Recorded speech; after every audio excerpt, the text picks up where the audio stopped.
Channel 5 பக்தி நேயர்கள் அனைவரையும் இந்த திரை யாத்திரை நிகழ்ச்சியின் மூலமா சந்திக்கிறதுல மிக்க மகிழ்ச்சி. நான் உங்களுடைய அன்பு சகோதரன் மாறன்.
காமாட்சி அம்மன் அப்படின்னா யாருன்னு உங்களுக்கு சொல்லியிருந்தேன். அது மட்டும் இல்லை, காமாட்சி அம்மனுக்கு ஏன் இவ்வளவு முக்கியத்துவம் அப்படின்னா, நிறைய பேருக்கு நம்மளுடைய தமிழகத்தில் இருக்கக்கூடிய அனைவருக்குமே, நம்மளுடைய வழிபாட்டில் இருக்கக்கூடிய அனைவருக்குமே குலதெய்வம் அப்படின்றது கண்டிப்பாக இருக்கும். எந்த தெய்வத்தை வணங்கலன்னாலும் பரவாயில்ல, குலதெய்வத்தை கண்டிப்பாக வணங்கியே ஆகணும் அப்படின்ற பட்சம் எல்லாருக்குமே இருக்குது இல்லைங்களா?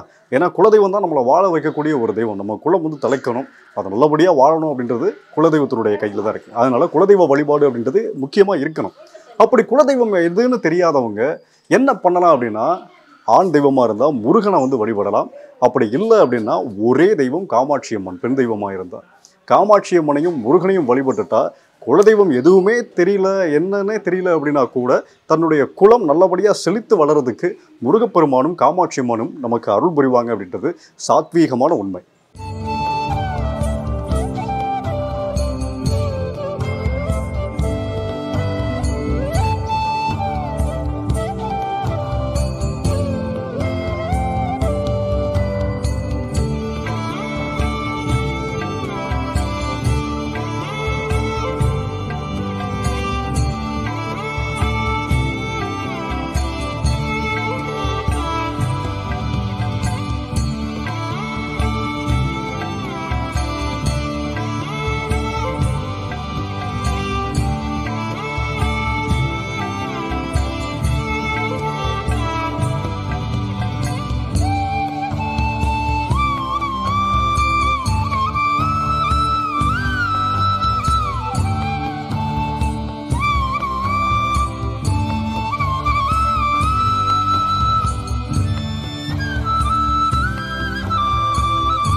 காமாட்சி அம்மன்னா யாருன்னு தெரிஞ்சுக்கிட்டோம்.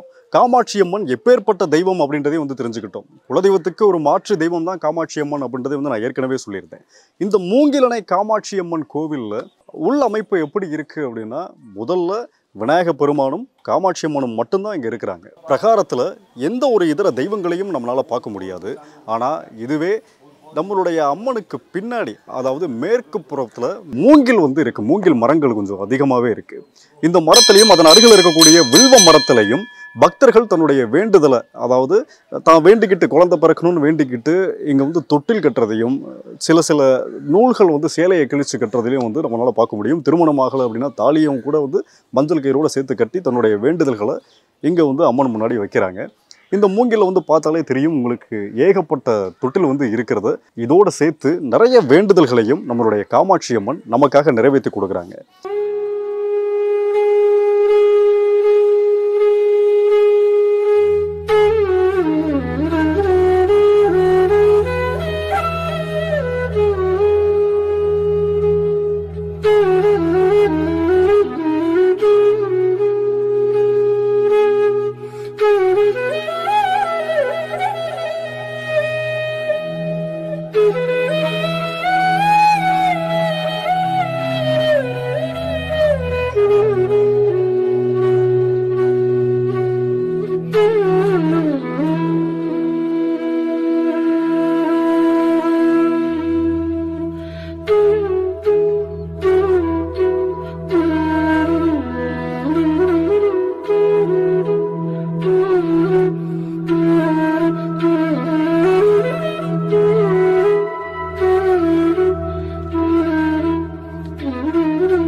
இன்னும் இங்கே இருக்கக்கூடிய இந்த காமாட்சி அம்மன் எப்படி இங்கே வந்தாங்க, எதனால அவங்களுக்கு அந்த பேர் அப்படின்றதை நம்ம தொடர்ந்து தெரிஞ்சுக்கலாம்.